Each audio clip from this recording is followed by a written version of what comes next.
Sir. Sir मतलब हमारी college से तो सभी अच्छे से हुआ था, हम लोगों को ऐसा लगा नहीं कि हाँ एग्जाम्स में कुछ डिफिकल्टीज आ रही है, और एग्जाम्स तो काफी अच्छी हुई, और उसके बाद भी अभी लॉकडाउन में भी हमारे यहाँ ऑनलाइन क्लासेस बहुत अच्छे से चल रही है। तो ऐसा कुछ लग रहा नहीं है, डाउट्स वगैरह आते हैं तो हम कॉलेज में आके क्लियर कर लेते हैं। अभी जो ऑनलाइन आपके यहाँ पढ़ाई हो रही है, वो क्या लगता है आपको, ठीक लगती है? हाँ सर, हमें तो ठीक लगती है, सारा सिलेबस कंप्लीट होता है, रेगुलर मतलब क्लासेस चलती है टाइमिंग पर, तो कोई प्रॉब्लम नहीं है। अच्छा, अब ये नहीं लगता मन में कि कॉलेज खुलने चाहिए? सर लगता तो है कि हाँ कॉलेज लगे चाहिए, पर क्या कर सकते हैं सर, महामारी है तो हमें प्रोटेक्शन भी रखना चाहिए। इसलिए बेटी संयम रखना चाहिए। मैं सभी हमारे बेटे बेटियों को बहुत शुभकामनाएं देता हूँ। मोहन जी, आप खुद इस कॉलेज में पढ़े हैं, उच्च शिक्षा मंत्री आपके कॉलेज ने दिया है, और जो युवा शक्ति कोरोना मुक्ति अभियान है उसमें आप भाग ले रहे हैं, इसके लिए आपको धन्यवाद भी, शुभकामनाएं भी। अब मैं गवर्नमेंट पीजी कॉलेज मंडला से अनुरोध करता हूं, गवर्नमेंट पीजी कॉलेज मंडला अपनी बात रखें, यदि मुझे सुन पा रहे हैं तो कोई छात्र छात्रा। मंडला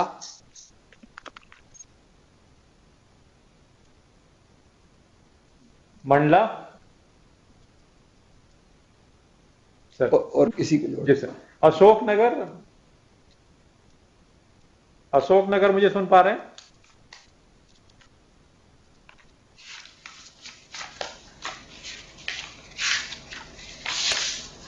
अशोकनगर आवाज आ रही? अशोकनगर माइक ऑन करिए, माइक ऑन करिए, माइक ऑन करें। अशोकनगर आपका बेटा माइक ऑन नहीं है सही। हाँ हाँ बोलिए। हेलो, हाँ आ रही आवाज। क्या नाम है आपका? Government Nehru degree college Ashok, Tanmay Jain नाम है। अच्छा अच्छा, आपने वैक्सीन लगवाई? तन्मय जैन बात कर रहा हूँ अशोकनगर से। हाँ तन्मय, बताइए आपने जी वैक्सीन लगवा ली है, दोनों डोज कंप्लीटेड है। अच्छा, अब फैमिली भी, पूरी परिवार भी जी आदरणीय, वैक्सीन लगवा दोनों डोज कंप्लीट है वैक्सीन के। अच्छा, मैं यही पूछना चाहता हूँ कि फैमिली भी कंप्लीटली वैक्सीनेटेड है। हाँ, दोनों डोज आपको लगे वैक्सीन के, तो दोनों डोज के बाद आपको कोई परेशानी हुई क्या?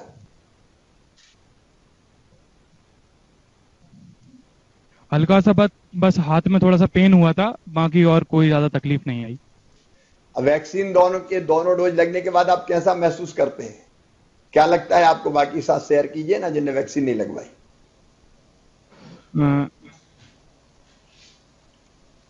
मैं बस यही कहना चाहूंगा कि वैक्सीन ही एकमात्र सुझाव है इस कोरोना को हराने का, और सभी को प्रेरित करूंगा कि ज्यादा से ज्यादा लोग वैक्सीन लगवाएं, जिससे कि हम कोरोना मुक्त भारत देश, मध्य भारत बना सकें। एक चीज और पूछा था, एक तो आपने बताया वैक्सीन उपाय है, दूसरा कोविड एप्रोप्रिएट बिहेवियर। तो जब ऑफलाइन क्लास में आते हैं तो सब कोविड एप्रोप्रिएट बिहेवियर का पालन करते हैं? जी, यहाँ सब लोग कोविड प्रोटोकॉल का पालन करते हैं, मास्क लगाते हैं, 2 गज दूरी से भी रहते हैं। इस कोविड काल में कैसा लग रहा है? परेशानी तो हो रही है, क्योंकि पढ़ाई सही से नहीं हो रही, ट्वेल्थ क्लास में मतलब थोड़ा सा परेशानी आती है पढ़ने में, और फिर पेपर्स भी नहीं हो पा रहा है, जिससे कि थोड़ी सी शिक्षा में भी गिरावट हुई है। अपन ने रास्ता निकाला ओपन बुक पद्धति से परीक्षा करवाने का, उसके बारे में आपका क्या कहना है, या और कोई सुझाव आप देना चाहेंगे परीक्षा के लिए? अभी तो अपन ने ओपन बुक पद्धति तय की है। ओपन बुक पद्धति अभी के काल के देखते हुए ओपन बुक पद्धति का सुझाव निर्णय बहुत सही है, क्योंकि इससे मूल्यांकन हो जाता है। हाँ। उसके बाद फिर रेगुलर क्लासेस चलेंगी। वैसा जी जी। ठीक है तन्मय, संकट का समय है लेकिन निकलेगा। जरूरी है कोविड एप्रोप्रिएट बिहेवियर का हम पालन करते रहें और सब वैक्सीनेशन करवाएं। अशोकनगर के सभी बेटे बेटियों को मैं और हमारे गुरुजन बैठे हैं उनको सबको धन्यवाद। मंडला सुन पा रहे हैं? Government college Mandla. धन्यवाद। अच्छा, मंडला सर नहीं जुड़ पा रहे हैं, पानी के कारण दिक्कत है। कोई बात नहीं। बड़वानी एक जगह और बात करें। जी सर, ये sir last PG college Barwani. जय हिंद सर। जी। जय हिंद सर। जय हिंद बेटी, क्या नाम है आपका? सर मेरा नाम पूजा अग्रवाल है और मैं एनएसएस वॉलंटियर हूँ एसबीएन पीजी कॉलेज बड़वानी से। पूजा कौन सी क्लास में पढ़ती हो आप? मुझे सुन पा रहे हैं सर? अच्छा। सर मैं बीएससी फाइनल ईयर में हूँ। बीएससी फाइनल ईयर में है। कोरोना काल में कैसी पढ़ाई चली आपकी? एक बार अपना अनुभव बताएंगे। कोरोना में क्लासेस रेगुलर हो नहीं सकती थी तो कैसे पढ़ाई हुई? हाँ सर, हमारी ऑनलाइन क्लासेस लगती थी सारी और मतलब ऑनलाइन क्लासेस के द्वारा ही हमने पढ़ा, पर जितनी बेहतर ऑफलाइन क्लासेस थी उतनी बेहतर हमें ऑनलाइन क्लासेस नहीं लगी। पर क्योंकि कंडीशन ऐसी थी तो एक टेम्पररी उसको मान सकते हैं कि ठीक था एक प्रयास। अच्छा, ऑनलाइन क्लासेस में कठिनाई क्या महसूस हुई? अगर डाउट्स हो, कुछ समझ में नहीं आए तो उनको कैसे क्लियर करने की कोशिश की आपने? हाँ सर, हम टीचर से, क्योंकि उसमें एक मैसेज बॉक्स भी रहता था तो हम उसमें प्रश्न लिखकर भेजते थे, पर कभी कभी होता था कि हमारा नेटवर्क नहीं मिल रहा है या हमारा डेटा खत्म हो गया है, तो ऐसी कंडीशन में मतलब दिक्कत आती थी, क्लासेस से लेफ्ट हो जाते थे तो बहुत से टॉपिक छूट जाते थे जिन पे हम समझ नहीं पाते थे जिनको। अच्छा, ये मैं पूछा हूं कि ये ओपन बुक जो पद्धति अपनाई परीक्षा की मध्य प्रदेश ने, क्योंकि बाकी तो कहीं परीक्षा हो नहीं रही, परीक्षा मध्य प्रदेश में ही कर रहे हैं, उस शिक्षा मंत्री अपने बैठे हैं, तो ये कैसी है ओपन बुक पद्धति से परीक्षा होना चाहिए? जी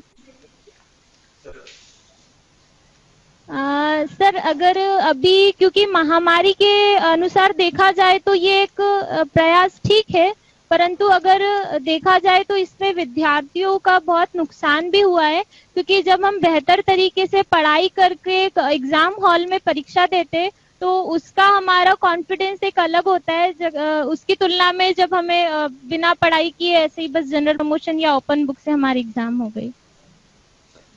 अच्छा, आपका कोई सुझाव है क्या कि अब कोरोना के संक्रमण की स्थिति को देखते हुए आगे कॉलेजेस का क्या किया जाए, खोलें या ऑनलाइन चलने दें? जी सर, हाँ सर, मेरा आपसे एक मतलब मेरा सुझाव था कि हमारा बड़वानी जिला कम सुविधाओं में, सीमित सुविधाओं में भी बहुत जल्दी कोरोना मुक्त हो गया है, और अगर हमारे बड़वानी जिले में एक मेडिकल कॉलेज होता, जैसा कि आपने योजनाएं बनाई थी कि ऑक्सीजन प्लांट भी यहाँ पर होना चाहिए, तो अगर वो सही समय पर हो जाता तो शायद बहुत से लोग बच जाते। और अभी भी अगर प्रयास किया जाए मेडिकल कॉलेज के लिए, क्योंकि हमारा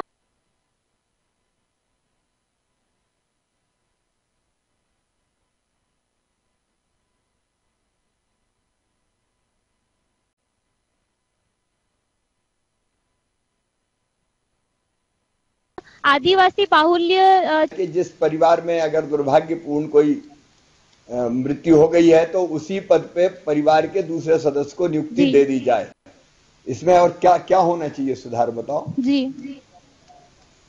सर, इसमें एक ऐसा भी नियम है कि अगर यदि संक्रमित व्यक्ति की मृत्यु गवर्नमेंट हॉस्पिटल में हुई है तो ही उसको उसका लाभ मिल सकेगा। अगर किसी प्राइवेट हॉस्पिटल में अगर उसकी मृत्यु होती है तो वो उस लाभ से वंचित रह जाएगा, क्योंकि सर कोरोना महामारी में परिवारजन हर संभव प्रयास करते हैं व्यक्ति को बचाने के लिए, तो वो स्वाभाविक सी बात है कि प्राइवेट हॉस्पिटल में भी जाएंगे, तो उसमें एक प्रयास होना चाहिए। दूसरा ये कि जो सीटी स्कैन, एक मिनट मैं जानकारी दे रहा हूं, ऐसा कोई नियम नहीं है कि गवर्नमेंट अस्पताल में ही होना चाहिए।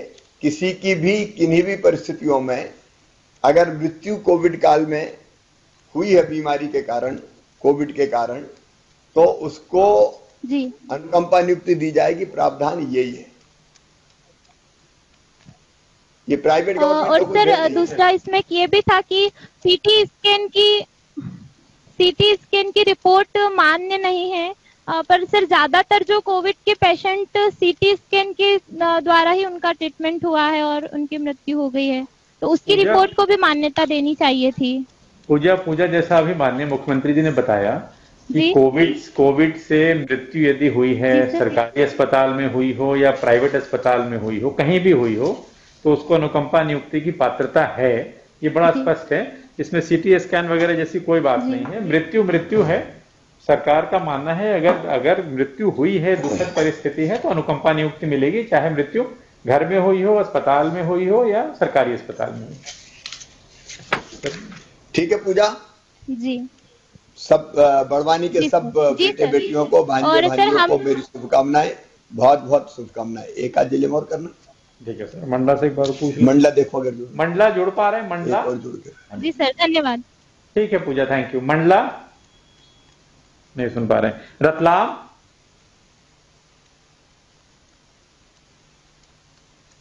रतलाम, छतरपुर, शुरू करें। उमरिया, अब ज्यादा बस एक सर आपने कहा था। एक बोलना हाँ नमस्कार। बोलना नमस्कार। गायब हो गई, बुआ गायब हो गई। आवाज आ रही? बुआ हो गई का?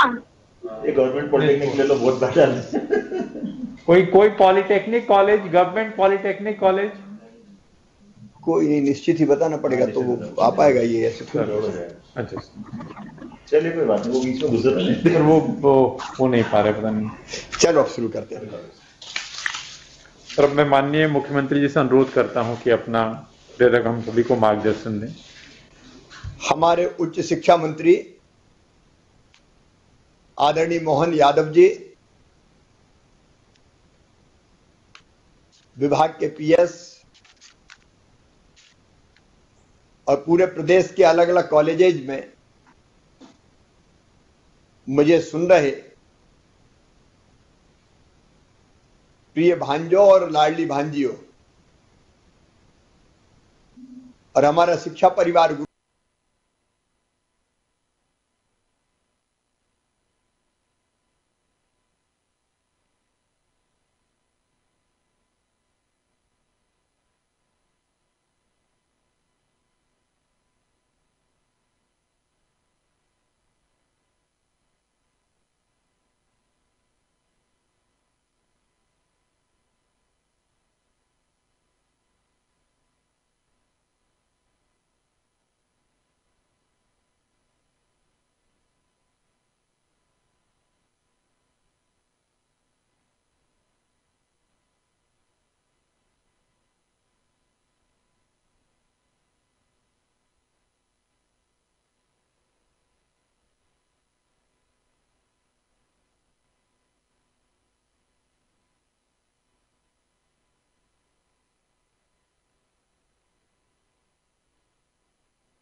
अभियान के अंतर्गत मेरे प्रिय बेटा बेटियों, कोरोना वायरस तो है,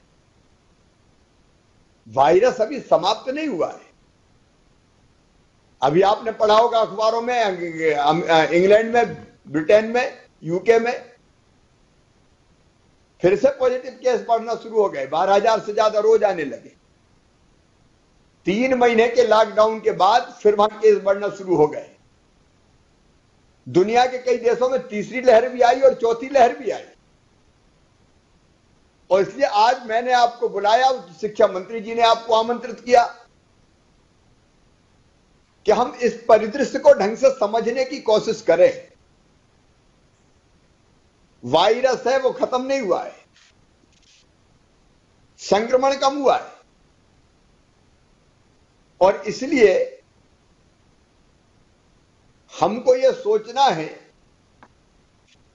कि हम संक्रमण के दर को भी नियंत्रित रखें और दुनिया भी चलती रहे, बाजार खुले रहे। हम तो चाहते धीरे धीरे स्कूल कॉलेज खुल जाए, बच्चों की पढ़ाई होने लगे, बिजनेस चले, व्यापार चले, उद्योग चले, काम धंधे चले। लेकिन यह होगा कैसे? आज मैं वही आपको बताना चाहता हूं और उसमें आपका सहयोग मांगता हूं।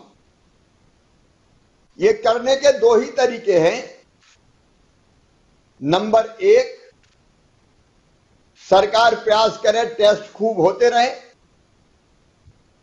पॉजिटिव आए तो आइसोलेट कर दें, कॉन्ट्रैक्ट ट्रेसिंग करें, मतलब जो संबंधित लोग हैं उनसे उनकी भी टेस्ट कर लें ताकि संक्रमण फैलता ना रहे। अगर हमने टेस्ट रोज नहीं किए और कोई पॉजिटिव लगातार घूमता रहा तो कई को संक्रमित कर देगा। कॉन्ट्रैक्ट ट्रेसिंग मतलब संपर्क में आए सब लोगों के भी सैंपल लेकर टेस्ट हो जाए, ये जरूरी है ताकि जरूरत पड़े तो उनको होम आइसोलेशन में या अस्पताल में भर्ती कर सकें। और किल कोरोना अभियान मतलब सर्दी जुकाम बुखार भी है गांव में कहीं भी, शहर के बाहर में कहीं भी, तो उसको दवाइयां दे दें। एक तरीका तो यह है।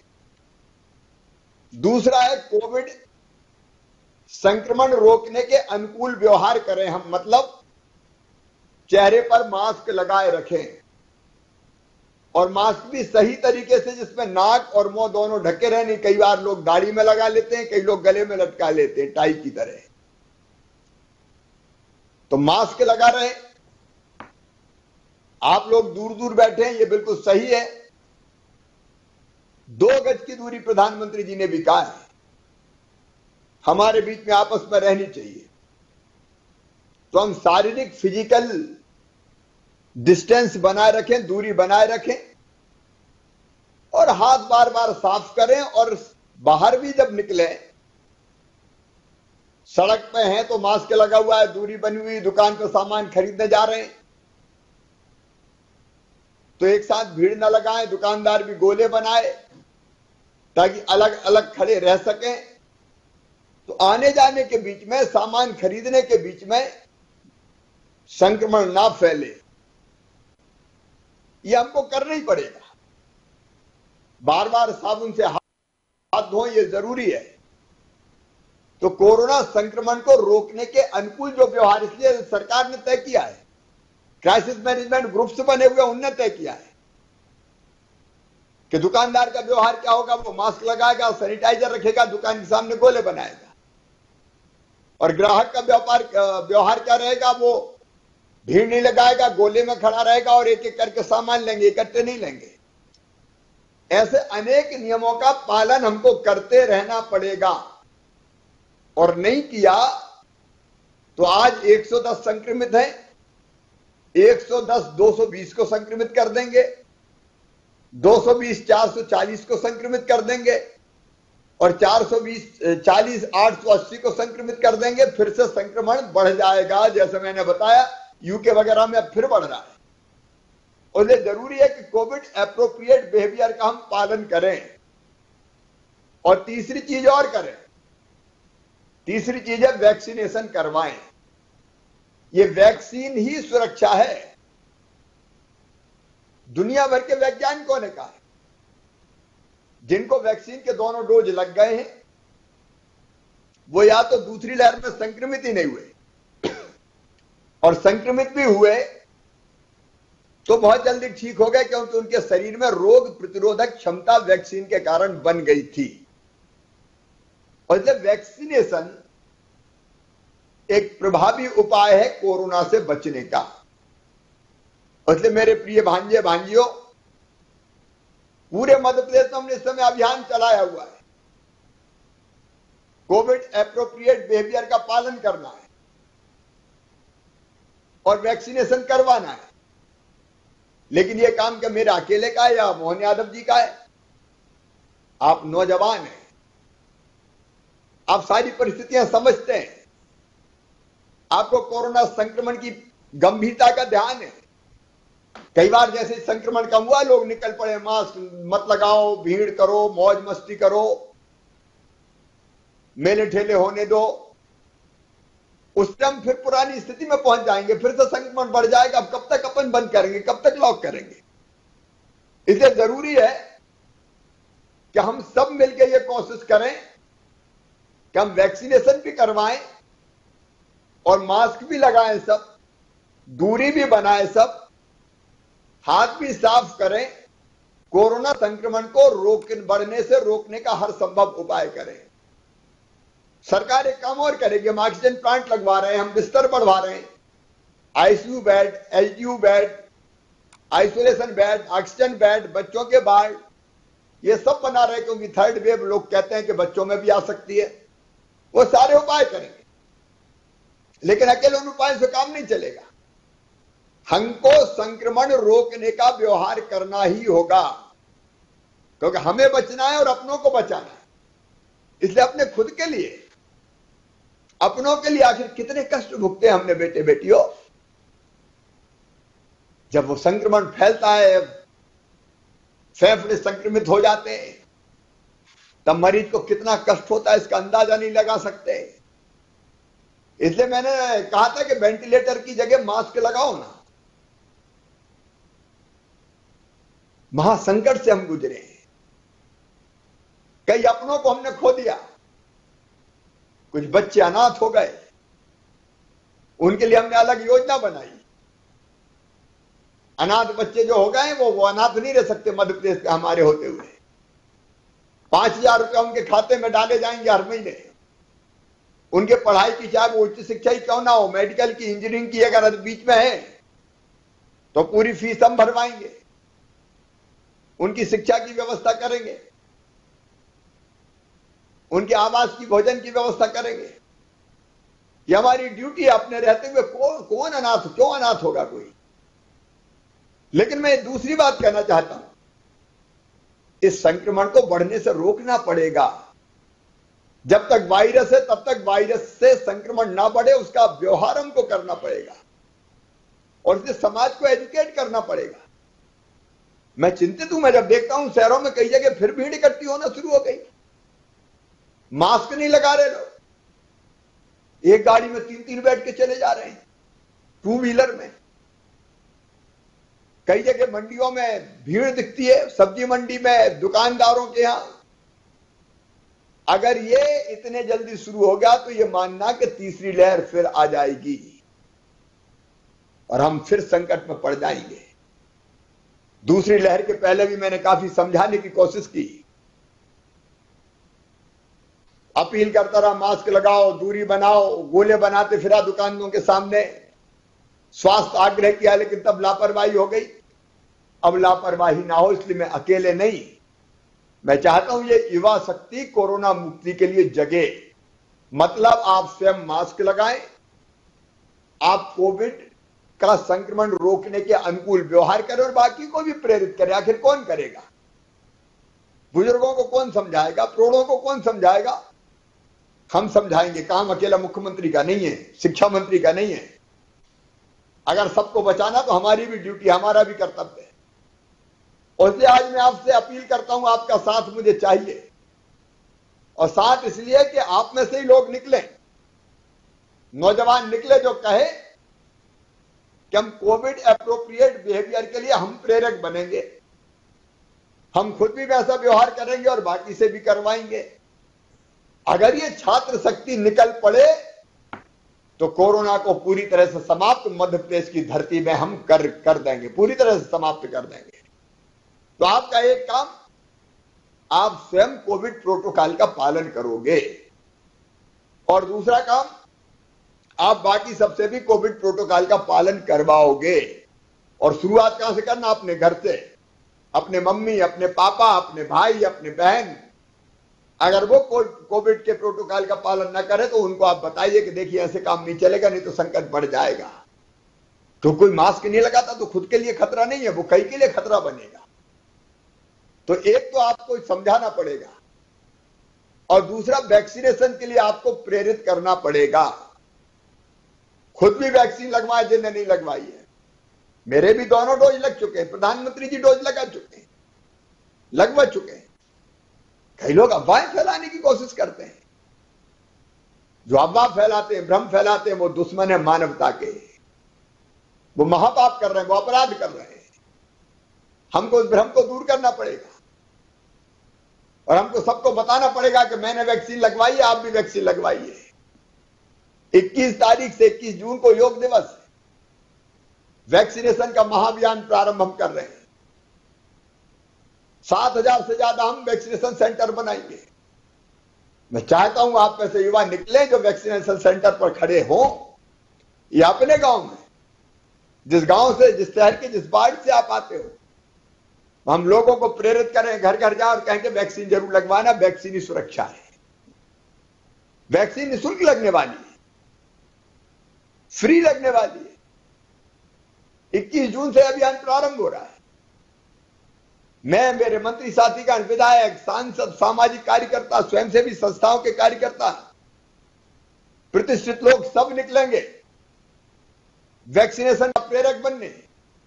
मैं आपको भी निमंत्रण देता हूं, आओ आप भी प्रेरक बनो। प्रेरक का मतलब बाकी को वैक्सीन लगवाने के लिए तैयार करो, ताकि हम पूरे मध्य प्रदेश में व्यापक पैमाने पर वैक्सीनेशन का अभियान चला के दिसंबर के अंत तक, इस साल के अंत तक सभी पात्रों को वैक्सीन लगा दें।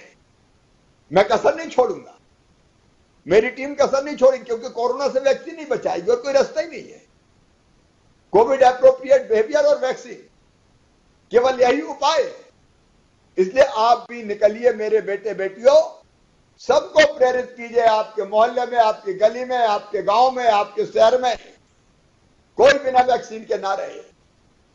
21 जून को हम 10 लाख से ज्यादा वैक्सीन लगाएंगे। उसके बाद लगातार ये अभियान चलता रहेगा। मैं चाहता हूं कि युवा शक्ति अपनी सामाजिक जिम्मेदारी निभाए, क्योंकि युवा कल के नहीं आज के नागरिक हैं, छात्र आज के नागरिक हैं। इसलिए कोरोना प्रेरक के रूप में, कोरोना वॉलंटियर के रूप में भी अपने आप को रजिस्टर्ड करवाओ और बाकी को सिखाओ कि कोरोना से अगर बचना है तो व्यवहार कैसा होना चाहिए, आचरण कैसा होना चाहिए। और वैक्सीनेशन के लिए आप प्रेरित करो। मुझे पूरा विश्वास है कि 10 लाख युवा अगर उठ गए, छात्र बेटे बेटी निकल पड़े, तो पूरे मध्य प्रदेश की फिजा बदल कर रख देंगे और वैक्सीनेशन में मध्य प्रदेश एक मॉडल स्टेट बन जाएगा पूरे हिंदुस्तान में और दुनिया में भी एक उदाहरण प्रस्तुत करेगा। और इसलिए हमने तय किया कि छात्र शक्ति निकालो, उसने युवा शक्ति कोरोना मुक्ति अभियान चलाया है। मुझे पूरा विश्वास है कि नौजवान अपनी सामाजिक जिम्मेदारी समझेंगे और अपनों को बचाने के लिए वैक्सीनेशन का अभियान भी चलाएंगे और कोरोना के संक्रमण को रोकने के अनुकूल आप व्यवहार खुद भी करेंगे, बाकी सबसे भी करवाएंगे। हम सब निकल जाएंगे तो पूरे मध्य प्रदेश की 8.5 करोड़ जनता, 8.5 करोड़ तो नहीं लगना, अभी 18 से ऊपर को लगना है, लेकिन 18 से कम के भी मास्क तो लगाए, कोविड एप्रोप्रिएट बिहेवियर तो करे। ये जिम्मेदारी हमारी है। आप जिम्मेदारी संभालेंगे तो मैं दावा करता हूं कि तीसरी लहर आने से हम रोक देंगे और मध्य प्रदेश की जनता को सुरक्षित बचा लेंगे।